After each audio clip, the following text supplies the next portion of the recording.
Well, it is June, what is this, 4th, and it's something like, it's 8:40 p.m. around the nose, or 8:45, whatever, doesn't matter. And of course, we've got a lot of stuff going on in this place. Figured I'd give a few thoughts also, just to how I am, finally kind of come out of my shell a little bit. I'm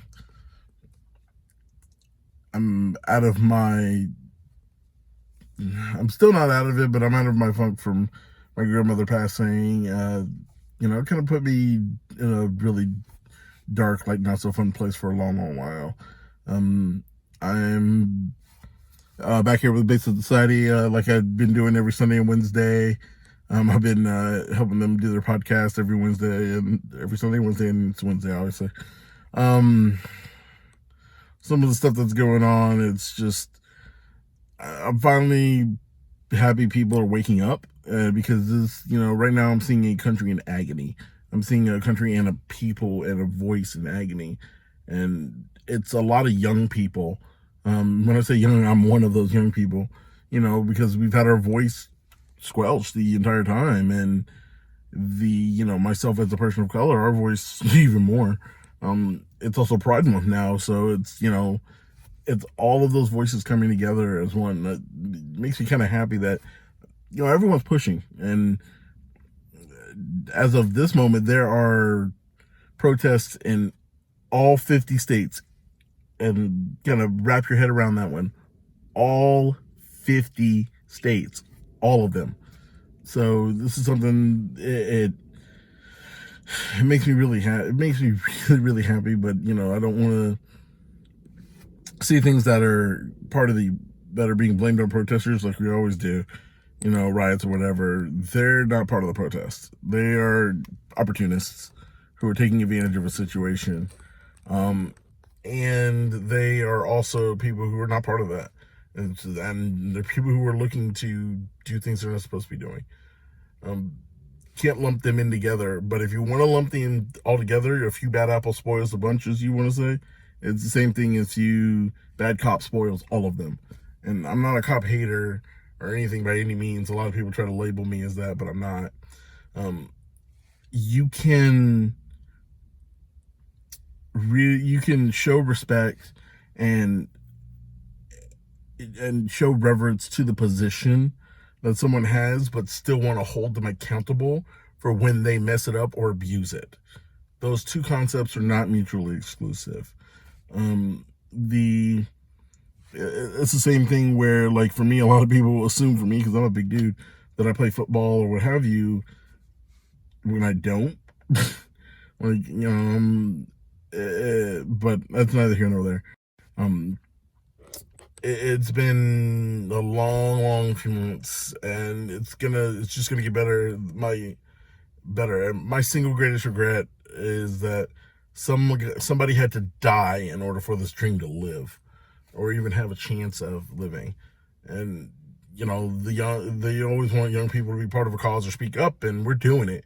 And then now, you're tear gassing us, or in some cases, or rubber bullets are nice, but there was a big injury here that a really good friend of mine actually tended to the young lady who was hit. You can't meet a force with more force. It's just it doesn't give you, it's not a good look. Don't get me wrong. There have been wonderful uses of nonviolence, and there's been, even departments out there that have done really great job of understanding that their job is community service. And it's been, there's serving and protecting is not part of their job description, contrary to popular belief, constitutionally or within the charter. It is. Serving and protecting us is not part of the job. They're there to enforce the law, but originally the police were there for community service, and a lot of them, I'm starting to see that some of the departments around there understand that, but a lot of them still don't, and they're still trying to meet us with force. And unfortunately, there's a voice up top that keeps telling, "Oh, we're gonna meet you with force," and they're, it's just pushing back. It's force against force. It's going to become an unstoppable force meets an immovable object eventually. And until we got a problem, America, and we do. And it took, once again, someone dying, or in this case, several people dying, in order for us to figure out that we still got a problem. And I'm seeing tweets and other things of people asking, you guys still there? You're right. I'm like, yeah, we're still here. We're just doing some soul searching right now. We're trying to figure out who we are. What kind of country are we? Which side of the spectrum are we gonna land on? And I hope we land on the one I want us to. But for me, once again, as a person of color, history has not been on that side. A lot of people forget that, the people that are supposed to protect us at night also bombed an entire city. They have, everyone, you got to understand, this voice is of someone who has systematically been, I personally haven't. I've actually, I personally have too, but not in a sense. But systematically, people have been just lowered and treated as second-class citizens. I mean, that's the long and short of it. And we're finally starting to put in the forefront, and people act like, oh, we didn't know. Yeah, you didn't know. You did know. You just didn't want to say anything about it because it made you uncomfortable. And unfortunately, you have to get outside your comfort zone in order for things to change. You have to get everyone else outside of it to get a paradigm shift. I'm just lucky because I went to school. I've had a relatively no trouble. I have had a little bit. I am someone who's fairly level-headed. I'm easy to talk, fairly level-headed about this whole thing. And it makes, I'm still upset because I am a child of two worlds. So it's part of me is rah, rah, let's go do this. And, I want to be out on the streets with everyone else. But the other part of me knows that a lot of people only see one thing and then they assume. But good news is, this is myself as my creative streak. I'm an engineer and a creative. My creative streak this is when I go to work. This is when we go to work. And it's showed quite a bit. The podcast is just something we put together over the last few months. Because we needed it, and we still need the voices. Still keep fighting it. Fight the good fight. And I grew up with the value of $1, so I've been trying to work real hard. I've been unemployed as of late, but if anyone has any job prospects, please let me know. Please let me know, because I really need it.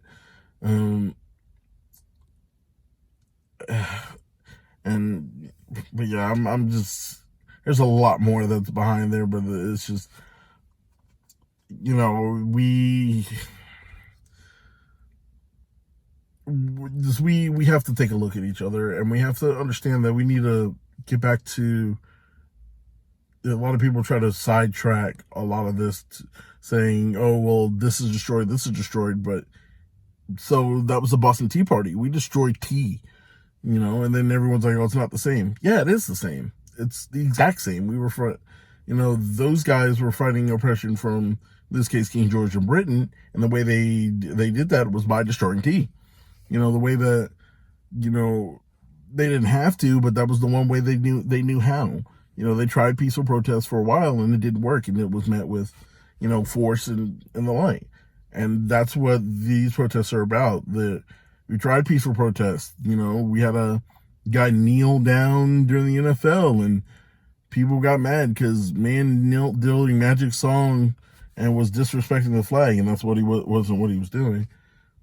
And you lost your mind. All peaceful protests has been like, well, it's un-American, or you can't protest that way. You can't use your platform for that. Well, you got to use your platform for something. And then now, he's been proven right, and everyone knows who Colin Kaepernick is, so I don't have to beat around the bush on that. He was right now, and now now it's cool and vogue and everything else, but no, This should have been back then. If people had listened then, we wouldn't be here right now. Like, uh, like I said, my single greatest regret is that someone had to die in order for this dream to live.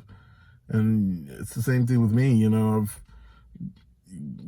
For me and my grandmother, I was very close with her, and her passing is the only reason I'm anywhere close. And life is precious, and we got to treat it as such, and we got to treat, not, and Black lives do matter. Yes, other lives matter as well, but right now, systematically, we need some help. And like I said, America has a problem. I'm finally glad they're starting to figure that out, and they're fighting with themselves at the moment. And for me, my recommendation for young people: go vote. That's your best bet right now. November is your chance. If you want to, for all you people who are with it, I'm young too. I'm 30 something, and for those of you who are out there who are new to voting this year, this is your year. This is your year. Speak the hell up. It's not just going out protesting and being an activist. Being an activist is also being active in your community. As someone who's in my community active, it's it plays an important role because it's very character building once you realize who you are. It helps you realize who you are, and that's what I recommend. Go do it. And yeah, and for me, I'm also coming down off of yesterday. I had a shooting in my neighborhood. I live on the line of one of the most affluent suburbs here in Dallas. And I didn't think my neighborhood's been getting worse over the last 5 years, but not like that. We had a couple car break-ins and a couple things here and there, but it wasn't really anything big until now. Unfortunately, one of the residents at my complex is dead, and for me, I'm already in the process of moving, and because for me that place is haunted, and it's haunted. And it may be haunted by me, but it's one I need to get out of there. And that just helped it. I've seen most of the faces that come in and out of that apartment complex. I've been there for quite a while, almost a decade, and I'm one of the oldest residents there. Oldest residents as far as length, not age, but yeah. Yeah, it was in the movie, but like I said, that had nothing to do with the protests or anything else, and I'm happy. This is the first time I've ever seen the police come, for something I've reported over here, come very quickly. They haven't before, but, Dallas PD did a pretty good job, even though it's spread thin. And once again, you can respect the position and know that they have a job to do and want them to do their job, but still want to hold people accountable when they screw that job up. Case in point, if you go to Starbucks or McDonald's, if someone screws your order up, man, do you let them have it? Because you expect them to get it right.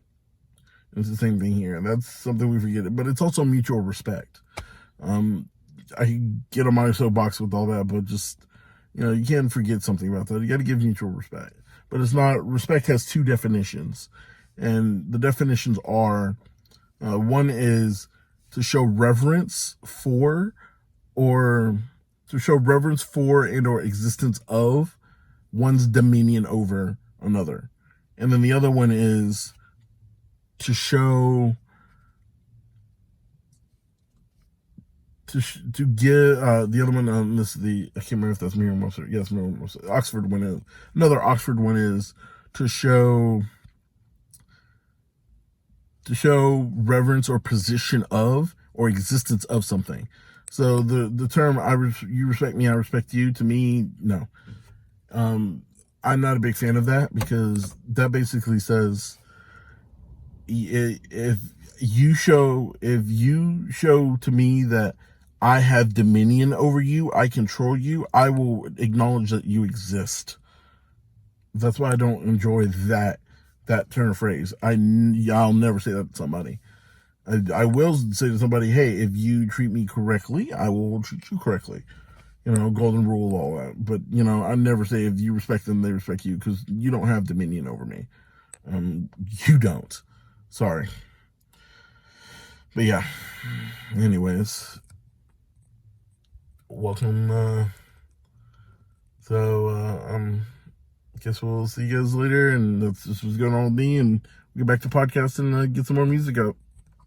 Peace.